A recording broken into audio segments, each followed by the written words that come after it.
नमस्कार। आप सब लोगों का स्वागत है CY एस्ट्रोलॉजर में। आज की इस वीडियो में हम बात करेंगे नीच के शनि के ऊपर, और अगर हमारी जन्म कुंडली में शनि नीच का हो जाता है तो उसको हम किस तरह से फलित करें, उसके क्या परिणाम हो सकते हैं। देखिए, ज्योतिष के अंदर जो है वो सबसे महत्वपूर्ण पार्ट होता है कैलकुलेशन का, क्योंकि देखिए नीच का शनि कोई एक व्यक्ति का तो है नहीं, हजारों लाखों लोगों का है। तो हर व्यक्ति की जन्म कुंडली के अकॉर्डिंग उसके कुछ कैलकुलेशन होते हैं, बाकी ग्रहों के अकॉर्डिंग, प्लस देश काल और रीति के अनुकूल। यानी कि जैसे कोई नीच का शनि एक बच्चा है, उसका भी है, एक जवान व्यक्ति का, एक बूढ़े व्यक्ति का। तो इन तीनों की अलग अलग भूमिकाएं हैं। एक बच्चा पढ़ रहा है, जवान व्यक्ति की शादी है या बच्चे पैदा करने की समय है, और एक बूढ़ा आदमी जो है वो रिटायर हो चुका है, वो अपने बुढ़ापा निकाला है। तो तीनों के अलग अलग परिणाम होते हैं उनके उम्र के अकॉर्डिंग। तो हमें यहाँ पे जो सबसे महत्वपूर्ण फोकस करना है वो कैलकुलेशन पे भी करना है, और उसके क्या परिणाम हो सकते हैं उनको भी हम समझेंगे। इस आपके स्क्रीन के ऊपर एक जो है वो सॉफ्टवेयर का एक आपका स्क्रीन आ रही होगी, उसके ऊपर हम जो है एक जन्म कुंडली ली है, उसके अकॉर्डिंग फलित करके भी बताऊंगा। पहले मैं आपको जो है वो परिणामों के बारे में बता देता हूँ, उसके बाद कैलकुलेशन करने का तरीका बताऊंगा, और उसके परिणाम कब मिल सकते हैं उनको बताऊंगा। तो प्लीज आप पूरा का पूरा वीडियो देखें। अगर आपकी जन्म कुंडली में शनि नीच का है तो आपसे रिक्वेस्ट करूंगा कि ये वीडियो जरूर देखें, क्योंकि आपको फलादेश के नियम पता चलेंगे, आप कहीं पे भी उल्लू नहीं बनेंगे। नहीं तो क्या होता है, लोग आपको जो है वो डरा धमका के उल्लू बना देते हैं। तो प्लीज रिक्वेस्ट करूंगा कि आप थोड़ा सा कैलकुलेशन को समझें, कि आप चाहें जो करिए, खुद जैसा करना है, लेकिन थोड़ा सा इसको टेक्निकली समझे, ठीक है। तो सबसे पहले अगर शनि नीच का हो जाता है तो क्या परिणाम आता है। देखिए, निराशाएं आपका जो है वो साथी बन जाता है, यानी कि हर काम में निराशा मिलती है। मैं नहीं कहूंगा कि 99%, नहीं तो आदमी बढ़ेगा कैसे, लेकिन मोस्टली उसके जीवन में हर काम में कि यार हर आदमी को फायदा हो रहा है, मुझे क्यों नहीं हो रहा, पता नहीं क्या है, मेरे साथ क्या हो रहा है। हर काम डिले होता है, यानी कि आप ये चीज समझेंगे कि जो काम 5 दिन में होना है वो 15 दिन लगा देगा, और लास्ट में वो काम जो है वो अटक भी जाएगा, और उस पर जो पैसा लगना है वो भी डबल या फिर थोड़ा सा ज्यादा लग जाएगा।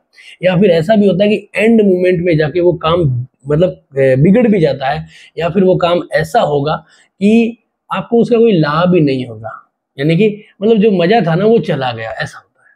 तो ये चीज दिखाता है आपका शनि, यानी कि नीच का शनि। दूसरा क्या होता है कि जहाँ तक का जो हेल्थ इम्यूनिटी है ना वो भी कमजोर रहता है, अपचन की शिकायत रहती है, सर में बाल उड़ने की भी शिकायत रहती है शनि नीच का होने से। दूसरा कि उसको कितना भी शरीर पे खा लो तो शरीर पे जो है वो जो आपके खाना पीना है वो लगता नहीं है, पिचका हुए गाल रहते हैं और कमजोर जैसा फीलिंग करता है। लेकिन अंदर से स्ट्रोंग भी होता है वो, ताकतवर, लेकिन हाजमा जो है वो खराब रहता है, और इम्यूनिटी भी थोड़ी सी कई बार डाउन रहती है, अलग अलग कैलकुलेशन के अनुकूल। जैसे इस कुंडली में शनि 5 घर में है तो पेट संबंधित बीमारियां दिखाता है, ठीक है। तो अलग अलग भावों के अंदर अलग अलग तरह की दिक्कतें रहता है। दूसरा क्या होता है कि वैवाहिक जीवन में भी जो है अड़चने आती है, लेट मैरिज का योग बनता है, और मन चाहित पत्नी न आने का भी योग बन जाता है अगर नीच का शनि की दृष्टि पड़ जाए। जैसे उदाहरण के तौर पे इस जन्म कुंडली में तीसरी दृष्टि शनि की आ रही है, अगर दृष्टि पड़ जाए तो इस तरह का मैरिज लाइफ में आता है, नहीं तो मैरिज लाइफ में इतना दिक्कत नहीं देता। दूसरा है कि बच्चे भी जो है वो उसके सफल नहीं हो पाते हैं, बच्चे भी बहुत ज्यादा अड़चने पैदा करते हैं। और क्या होता है कि जातक जो है वो जितना अथक परिश्रम करता है, लोग उसको जो है वो उसके परिश्रम को सराहते नहीं है, उसमें भी कमियां निकालते रहते हैं। साथ में उसके साथ काम करने वाले, उसके पड़ोसी, उसके रिश्तेदार भी उसको जो हमेशा ये सोचेंगे यार इसको कहीं ना कहीं निचोड़ दे, इसको गिरा दे, हमेशा उसके प्रतिद्वंदी ज्यादा रहेंगे। ये नीच के शनि की आपकी तकलीफ है। और फिर हर काम स्लो हो जाता है, मंद, जिसे कहते हैं ना मंद मंद शनि, तो हर काम इतना स्लो हो जाता है। हमें कई बार ऐसा लगता है कि भगवान सारा काम छोड़ के क्या हमारे ऊपर ही फोकस करके बैठा है कि इस आदमी को आगे बढ़ने ही नहीं देना है। कई बार हमें इतनी घुटन सी होती है, कई बार हमारे दिमाग में ऐसा था कि यार ये सब भगवान, ये सब बेकार है, जिंदगी बेकार है, तनाव भर देता है। और कई बार नीच का शनि हो और चंद्रमा भी दूषित हो जाए, छठे 8वें 12वें घरों से संबंध बन जाए, तो आत्महत्या जैसी फीलिंग आना और आत्महत्या जैसे योग भी बना देता है। तो ये सारे कई सारे इसके जैसे परिणाम है बहुत सारे। और मकान बनने नहीं देता, किरायों के मकान में जिंदगी निकाल देता है। और आप अगर मकान भी बनाते हो तो एक बड़ा वास्तु दोष बना देते हो, कहाँ पे, पश्चिम दिशा में या फिर दक्षिण दिशा में, जिसे लोग कहते हैं यार इसका तो कोई ट्रीटमेंट भी नहीं है, जैसे साउथ वेस्ट के वास्तु दोष है, वेस्ट दिशा के वास्तु दोष है, किसी ने वेस्ट में एक बहुत बड़ा कुआं बना दिया, साउथ के अंदर आपने कोई कुआं बना दिया, साउथ बढ़ा दिया, और साउथ जो जिस घर का मकान का साउथ और ये आपका वेस्ट बढ़ा हुआ था वो मकान ले लिया, साउथ वेस्ट वाला कोने का कमरे का मतलब जो द्वार होता है उसका मकान ले लिया। तो ये शनि, नीच का शनि हमें इस तरह की दिक्कतें दे देता है। फिर बहुत सारे वास्तुशास्त्री जो है आजकल नए नए चले हैं, जो कहते हैं कि यहाँ पे एनर्जी नहीं आ रही है, वो ऐसे ओरा से नापेंगे, वो सब चीजें फिर आपके पीछे पड़ जाती है। ज्योतिषाचार्यों के ज्योतिष के उपाय काम नहीं करते हैं। जो लोग कहते हैं ये सटीक उपाय है, ये 10 शनि के 10 सटीक उपाय, शनि के 5 सटीक उपाय, आप 5 कर लो, 10 कर लो, आपको रिजल्ट नहीं देगा। क्योंकि शनि का जो नीच का शनि है ना, कई बार इतना कठोर हो जाता है, धीरे धीरे खाना शुरू कर देता है दीमक की तरह। तो उसको कैलकुलेशन करना। और याद रखिएगा, जिंदगी में हर तरह की तकलीफ का इलाज ज्योतिष में है, लेकिन ज्योतिष ने जिसकी नकार दिया ना, उसका इलाज किसी भी मतलब ये माने कि कोई ओकल्ट साइंस नहीं कर सकती, कोई भी जो ज्योतिष के अंदर हर चीज का इलाज हो जाता है, अगर पॉसिबल है तो, कुंडली में अगर पॉसिबल है तो, नहीं तो कोई नहीं हो सकता। ठीक है, तो अब इन सब बातों के बाद अब बात आती है कैलकुलेशन की। हम किसको कैलकुलेशन कैसे करें। स्क्रीन पे एक जन्म कुंडली आपको नजर आ रही है। इस जन्म कुंडली में यहाँ पे देखिए, ये लगन चार्ट है, ये कस्प चार्ट है, केपी कस्प चार्ट, ठीक है ना। केपी एस्ट्रोलॉजी एक फलादेश करने के लिए बहुत ही एक्यूरेट पद्धति है, हम उसके अकॉर्डिंग करते हैं, बहुत कुछ अच्छा सीखने को मिलता है। जो लोग केपी सीखना चाहते हैं तो अभी हमारा दिवाली के बाद केपी का एक बैच आएगा, आप सीख सकते हैं। नॉर्मली हमारे बैच चलते रहते हैं, ठीक है। तो यहाँ पे जातक की डेट ऑफ बर्थ डालने के बाद ये एक जन्म कुंडली बनी है, यहाँ पे महादशा है, ये नमांश है, इसको आप दशांशा भी लगा सकते हैं कि जैसे कि जातक की उम्र के हिसाब से कर्म को भी देख लेते हैं, ठीक है। तो यहाँ पे जब हम इसको देखते हैं ना, तो धनु लग्न की कुंडली है और लग्नेश बना है गुरु, गुरु लाभ घर के अंदर है, काफी अच्छा है, बहुत अच्छा है, ठीक है ना। और लग्नेश की दृष्टि जो है ना वो आ रही है यहाँ पे शनि के ऊपर, नीच के शनि के ऊपर। तो एक प्लस पॉइंट बनता है कि शनि का जो नीचत्व है ना वो कम हो रहा है इस जन्म कुंडली में। तो अगर आपके भी ऐसा कैलकुलेशन बन रहा है तो आपको फायदा है। अगर यहीं पे ही अगर शनि की जगह कोई और अशुभ ग्रह राहु केतु की दृष्टि आ जाती है या कोई नीच के ग्रह की दृष्टि आती है तो बहुत तकलीफ होती है। यहाँ पे ये भी ध्यान देना है। यहाँ पे केतु की भी जो दृष्टि है ना, केतु की एक जो आपकी नवी दृष्टि है वो भी शनि के ऊपर आ रही है, ये अच्छी नहीं है।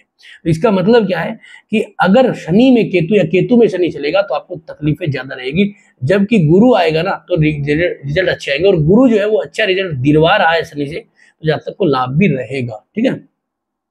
ये तो एक चीज समझ ली हमने कि भाई शनि पंचम घर है, पंचम घर हमारी गुणवत्ता का है, तो इसका मतलब उसमें नीच का हो गया, इसका मतलब सारा खेल बिगड़ गया। दूसरा कि पंचम घर का जो मालिक है, अब जिस भाव में नीच का होता है ना, उस भाव के मालिक को भी देख लो कि यार वो भाव का मालिक कहीं अच्छा है ना, तो कई बार उस नीच के ग्रह के परिणाम नहीं आते। तो यहाँ पे जो मंगल है इसका मालिक, वो मित्र राशि के अंदर और नवम घर में बैठा है, यानी त्रिकोण का मालिक त्रिकोण में बैठा है, एक राजयोग है। इसका मतलब शनि जो नीच का ना, इसमें दो शनि को नीचत्व को कमजोर कर रहे हैं, यानी कि जो इतने अशुभ परिणाम नहीं देने देगा। क्योंकि एक तो गुरु की दृष्टि आ रही है, एक क्या हो रहा है कि जो मंगल है ना वो भी यहाँ पे क्या कर रहा है कि आपका राशि स्वामी त्रिकोण का स्वामी त्रिकोण में बैठा है, तो एक प्लस पॉइंट है। यहाँ पे माइनस पॉइंट केतु का है, प्लस भाग्य स्थान में सूर्य भी बैठा है। मैं वैदिक एस्ट्रोलॉजी के अकॉर्डिंग बता रहा हूँ, केपी भी अपन करेंगे, ठीक है ना। बहुत सारे लोग वैदिक को मानते हैं तो उसके अकॉर्डिंग अपन इसको देख रहे हैं। तो यहाँ पे सबसे महत्वपूर्ण क्या हो रहा है, सूर्य स्वराशि का त्रिकोण बैठा है, त्रिकोण के स्वामी जो है ना, दो त्रिकोण के स्वामी त्रिकोण में बैठे हैं, तो इसका मतलब इसका भाव मजबूत हो रहा है, भाग्य मजबूत हो रहा है, ठीक है ना। दूसरा क्या हो रहा है, चंद्रमा जो है ना वो उच्च का है, यानी कि आदमी का कॉन्फिडेंस सबसे बड़ा चीज होती है। तो नीच का ग्रह होता है ना, कॉन्फिडेंस डाउन हो जाता है, लेकिन जब चंद्रमा उच्च का होता है ना, तो इसका मतलब है कॉन्फिडेंस, आज अगर कोई काम नहीं बना तो कल वो नया जिंदगी नई दौर होगा और काम बनेगा ही बनेगा, वो मेहनती होगा। तो ये चंद्रमा बहुत बढ़िया है, यानी कि बहुत अच्छे पॉइंट्स मिल रहे हैं इसमें। अब शनि जो है वो कुंडली का एक तरह से मार्केश है, एक अशुभ ग्रह है। अब यहाँ पे हमें सबसे इंपॉर्टेंट चीज का देखनी है, नीच का शनि है, मंगल की राशि में यहां तक देखा। अब शनि जो है वो किसके नक्षत्र में है, ये सबसे इंपॉर्टेंट है। शनि अपने शत्रु, अति शत्रु सूर्य के नक्षत्र में है, कृत्तिका नक्षत्र में है, ठीक है ना। और सूर्य जो है मजबूत बैठा है, तो शनि को बल तो मिल रहा है, ठीक है। अब हमें देखना है कि शनि को जो बल मिल रहा है ना, मंगल और सूर्य से और गुरु से भी, उन तीनों को तो कोई नहीं काट रहा है, ये पॉइंट समझना है। केतु को देखते हैं, केतु की और मंगल की डिग्री को। मंगल यहाँ पे 0.22 डिग्री का है, सूर्य जो है वो 7 डिग्री का है और केतु जो है वो 9 डिग्री का है। इसका मतलब क्या है कि तीनों के तीनों सिंह राशि में मघा नक्षत्र में, मघा में 3 नक्षत्र होते हैं, मघा, सॉरी, सिंह राशि में मघा, पूर्व फाल्गुनी, उत्तर फाल्गुनी। तो यहाँ पे ये क्या है कि आपके जो है वो मघा नक्षत्र में केतु के में बैठे हैं। इसका मतलब कि इन दोनों के पीछे केतु लगा है। तो एक तो सूर्य केतु का ग्रहण दोष बना है, सूर्य ग्रहण एक मंगल के साथ आने से यहाँ पे बन गया आपका जो है वो अंगारक दोष। ठीक है, एक यहाँ पे क्या है कि शुक्र भी नीच का हो रहा है, तो मान प्रतिष्ठा में कमी आती है, लेकिन बुध के साथ नीच भंग भी बन रहा है। तो क्या ये नीच भंग बन रहा है, ये भी देखना जरूरी है। तो देखिए बुध जो है वो 3 डिग्री का है और शुक्र जो है वो 23 डिग्री का है। इसका मतलब बहुत अंतराल है, इसका मतलब ये नीच भंग भी नहीं बन पाएगा। अब आप सोचोगे यार इतना टाइम हो गया, क्या कर रहे हैं कैलकुलेशन। देखिए महाराज, ये ज्योतिष है, उल्लू बनाने का काम नहीं है कि आपने फोन किया, ऑनलाइन बैठे हैं और किसी ने कह दिया हाँ आपका ऐसा ऐसा। बहुत कैलकुलेशन करना पड़ता है, किसी की जिंदगी का भविष्य है, इसको थोड़ा सा कैलकुलेट करके चलना पड़ता है। ठीक है, तो आपने जब ये देखा कि यार यहाँ पे तो है वो दोनों में अंतराल बहुत ज्यादा, इसका मतलब यार नीच भंग नहीं हुआ है, बुध अच्छा है।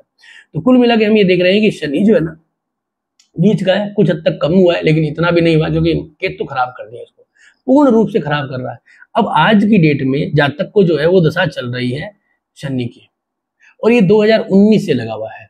अब यहाँ पे अगर हम केपी कस्प चार्ट में देखें तो शनि जो है ना वो पहले 5वें, 6ठे और 12वें घरों का कस्पल सबलॉर्ड है, यानी कि इन घरों के परिणाम हार्डली देगा वो। अब इसके बाद शनि, सॉरी माफी चाहूंगा, शनि जो है ना वो दूसरे, तीसरे, 8वें और 9वें घरों का कस्पल सबलॉर्ड है। ठीक है, देखने में थोड़ी गलती हुई, माफी चाहूंगा। तो दूसरा, तीसरा, दूसरा परिवार है, तीसरा कॉन्फिडेंस है, 8वां मतलब अकाल्पनिक घटनाएं या फिर जिंदगी में जो हम सोचते नहीं है वो चीजें, दुर्घटनाएं होती है, 9वां हमारा भाग्य है। इन चारों घरों का कस्पल सबलॉर्ड यानी कि इन चारों घरों के स्ट्रांगली परिणाम देने के लिए बाध्य है। अब वो रिजल्ट दे रहा है 5, 8, 5, 9, 2 और 3, 3, 8 और 5 ये बुरे हैं, यानी कि ये मनी ब्लॉकेज प्लस काम धंधे को रोकना और हर तरह से पैसे को परेशान करना। सूर्य के नक्षत्र में है, सूर्य यहाँ पे हमें फिर 8 और 9 दे रहा है, तो 8 और 9 यानी परिवर्तन प्लस 8 दे रहा है। अब जो हम परिवर्तन करेंगे उसमें हम फंसेंगे, सीधी सी बात है, हम बड़ा पैसा फंसाने की कोशिश करने वाले हैं। ये शनि हमें ये चाहता है, जब से 2019 से आया ना तब ये करने वाला है। दूसरा क्या है कि शनि जो है वो मंगल के उप नक्षत्र में है, मंगल यहाँ पे 8, 5 और 12 लेके बैठा है। इसका मतलब ये शनि बहुत हानिकारक है केपी एस्ट्रोलॉजी के अकॉर्डिंग, और उसमें भी हमने देखा ये हमें पूर्ण रूप से फंसाने के लिए आया और हमें कहीं ना कहीं बड़ा नुकसान देगा। और शनि में केतु है, तो यहाँ पे देखोगे शनि और केतु धनु, यहाँ पे भी लग्न है धनु, यहाँ पे भी धनु है, लग्न वर्गोत्तम है दशमांश का, लेकिन आप देखोगे लगन को पाप कत्री दोष से काट रहा है शनि और केतु। दूसरा मंगल चंद्रमा के साथ राहु का ग्रहण दोष में, इसका मतलब जातक को, और 6ठे घर में आते हैं क्या होता है, कर्ज बढ़ता है, ग्रहण दोष बनता है तो कर्ज बढ़ता है, और लगन को काट रहा है, इसका मतलब है छवि धूमिल होती है, यानी कि जब आदमी का कर्ज बढ़ता है तो छवि धूमिल होती है। तो शनि में जब केतु की दशा आज की डेट में चल रही है, जो अभी 4 अक्टूबर से लगी है, शनि 2019 से आया, तब से जातक का हर काम रुक चुका है, हर काम बंद हो चुका है। जातक एक फैक्ट्री लगाना चाहता है, जो उस समय से उसको बना ही रहा है, कुछ कभी मशीनें कभी कुछ स्टार्ट हो ही नहीं पा रही है। अब वास्तु वाले जाएंगे वहां पे, कई बार गए भी हैं, लोग कहेंगे ये है वो है ऐसा है ऐसा है। अरे भाई शनि है, बोलेंगे एनर्जी नहीं आ रही है, ओरिएंटेशन बहुत बढ़िया है, यहाँ से एनर्जी नहीं आ रही, आप यहाँ पे रोड लगाइए वो लगाए, ऐसे नहीं होगा।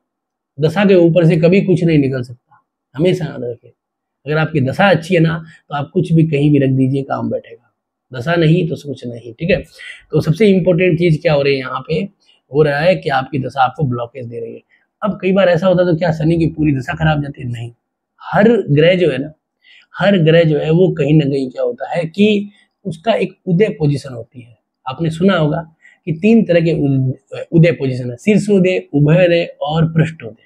मेष राशि क्या है कि शीर्षोदय है, शीर्ष में उदय होगी। तो अगर ये शनि की 19 साल की दशा है तो इसको अगर हम 3 भागों में डिवाइड करें तो 6.25 साल होता है। तो शुरू के 6.25 साल तक ये तकलीफ देने वाली दशा है, सीधी सी बात है। राउंड फिगर में 6 साल 7 साल ले लो, चलो 7 साल, तो 7 साल की दशा आपको ये तकलीफ देगी ही देगी, इसमें आपके सारे बुरे परिणाम आएंगे। तो यहाँ पे 19 में शुरू हुई है तो 4 ये चल रहा है, अभी आपके जो है वो दशा 5 साल की हुई है, 1 सवा साल आपको और यहाँ पे हार्डली निकलना पड़ेगा। इससे पहले कोई उपाय काम नहीं करेगा, चाहे आप इतना भी कुछ करें। हाँ, भगवान शनि देव की कृपा आपके ऊपर बरस सकती है, उनकी जितनी पूजा पाठ करोगे आपको फल मिलेगा। बाकी जो टोने टोटके है ना, ये नहीं काम करेंगे, सीधी सी बात है कि है ज्योतिष जो है ना वो बाध्य है, और बाध्य ही है कि हाँ यहाँ पे रिजल्ट देगा तभी देगा। यहाँ पे 11 नहीं है ना, रिजल्ट नहीं करेगा। केपी एस्ट्रोलॉजी की यही खासियत है, यही सुंदरता है, वो कंप्लीट बता देगा आपको। तो आज का ये जो वीडियो था आपको कैसा लगा जरूर बताएं, अच्छा लगा तो लाइक करें, शेयर करें, सब्सक्राइब करें। धन्यवाद दोस्तों।